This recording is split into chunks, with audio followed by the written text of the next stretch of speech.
আজকের আলোচনার বিষয় হলো বিদায়ী বেলা।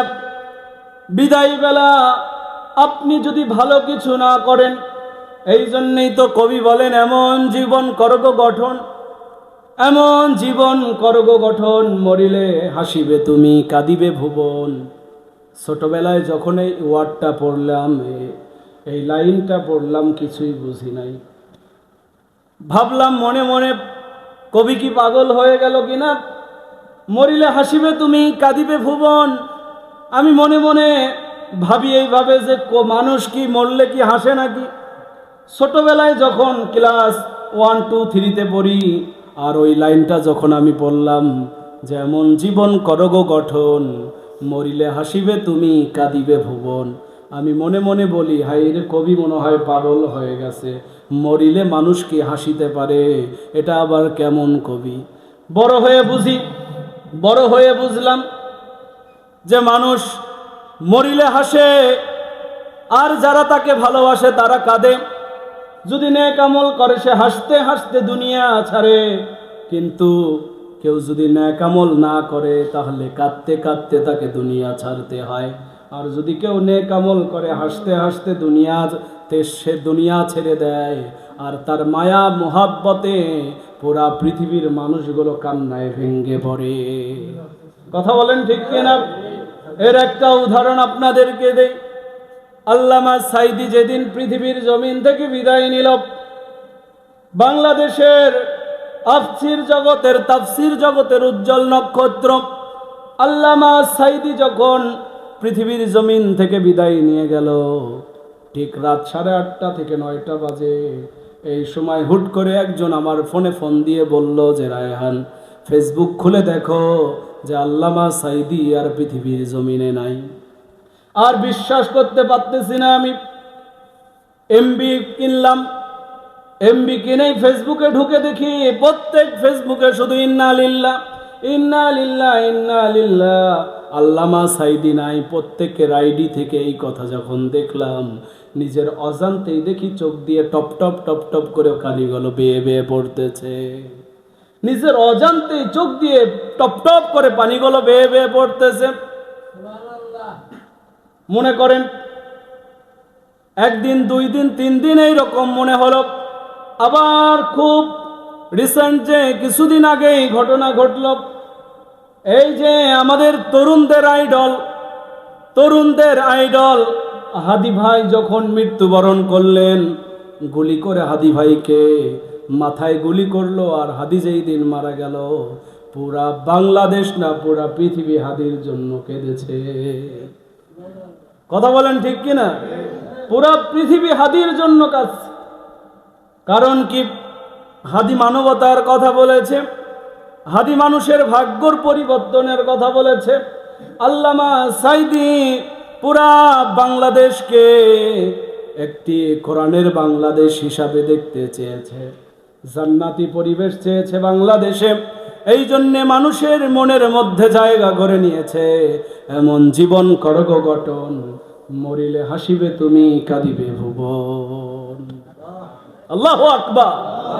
প্রিয় হাজিরিন, বিদায় বেলায় এই জন্যে এমন কিছু কাজ করতে হবে, যে কাজের জন্যে আপনার এলাকাবাসী আপনাকে মিস করে, আপনার আত্মীয় স্বজন আপনাকে মিস করে। এমন কাজ করা যাবে না আপনি মারা গেলে যেন এলাকাবাসী বলে আলহামদুলিল্লাহ। হ্যাঁ, এমন কাজ করা যাবে না আপনি মারা যাওয়ার সাথে সাথে যেন আপনার এলাকাবাসী, আপনার প্রতিবেশীরা বলে আলহামদুলিল্লাহ। এইরকম কাজ করা যাবে। বাংলাদেশে আমরা এরকমও দেখলাম, মানুষ মরে গেলে বলে আলহামদুলিল্লাহ। বললাম যে কারণ কি?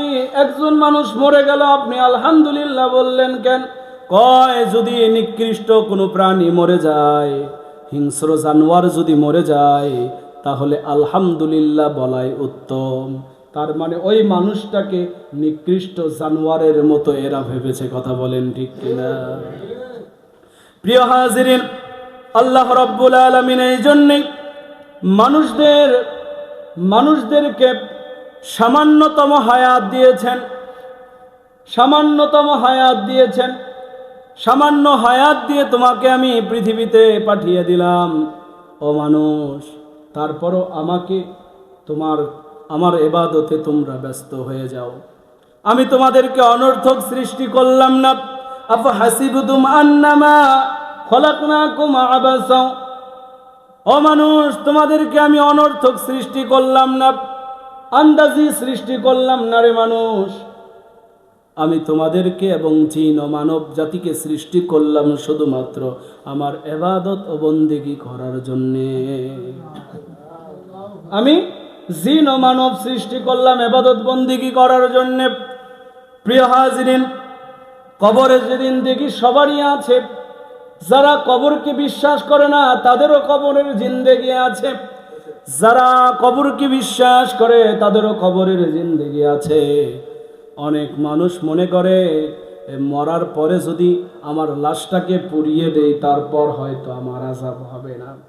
যে আল্লাহ রাব্বুল আলামিন কুন ফায়াকুন দ্বারা আপনার একটি জীবন দিতে পেরেছে, সেই আল্লাহ রাব্বুল আলামিন কুন ফায়াকুন দ্বারায় আপনার ছাইগুলোকে একত্র করে আবার আপনাকে মানুষ হিসেবে পরিণত করতে পারে কি পারে না? আল্লাহ যদি বলে যায় কুন, হয়ে যায় ফায়াকুন।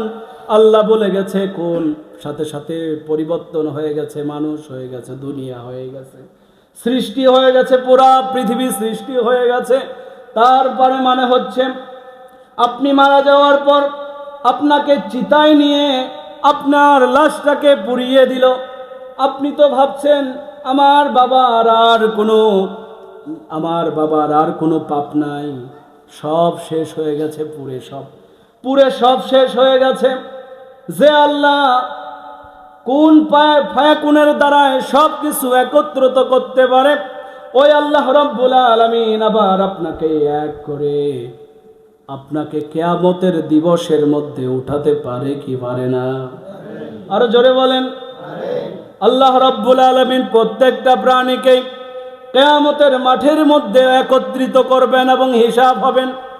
কবরের জগৎ আছে, কবরে 100% 33টা প্রশ্ন হবে। প্রত্যেকটা মানুষকে ফেরেশতারা 3টা প্রশ্ন করবে। এই 3টা প্রশ্ন ছাড়া একটা প্রাণীও বাঁচতে পারবে না, একটা মানুষও একটু আগাতে পারবে না, নড়াচড়াও করতে পারবে না। 3টা প্রশ্ন করবে তোমার রবকে। 1 নাম্বার প্রশ্ন তোমার রবকে, 2 নাম্বার তোমার দিন কি, 3 নাম্বার প্রশ্ন করবে এই মানুষটার ব্যাপারে তোমরা কি মন্তব্য করো। রাসূল সাল্লাল্লাহু আলাইহি ওয়াসাল্লামের চেহারা মোবারক তার সামনে রেখে বলবে এই মানুষটার সম্পর্কে তোমার কি আইডিয়া, তোমার দুনিয়াতে থাকা অবস্থায় তুমি নেতা কাকে ভেবেছিলা? দুনিয়াতে থাকা অবস্থায় কাকে নেতা ভেবেছ? তোমার নেতা কে ছিল? ইমাম কে ছিল তোমার? এই মানুষটার সম্পর্কে আইডিয়া বলো, এই মানুষটার সম্পর্কে কিছু তোমরা বলো। যদি ঈমান না থাকে বলবে আমি রমান রব্বুকা, তোমার রবকে বলবে জানি না। ওমান দিনুকা, সেটাও জানি না। তোমার রাসূলকে, সেটাও জানি না। আর যদি তার মধ্যে ঈমান থাকে তাহলে সব প্রশ্নের অ্যান্সারগুলো, উত্তরগুলো ঠিকঠাক দিতে পারবে কি পারবে না? সম্মানিত হাজিরিন, তাই আসুন দুনিয়াতে থাকা অবস্থায় এই 3টা কাজের আমাদেরকে আমল করতে হবে।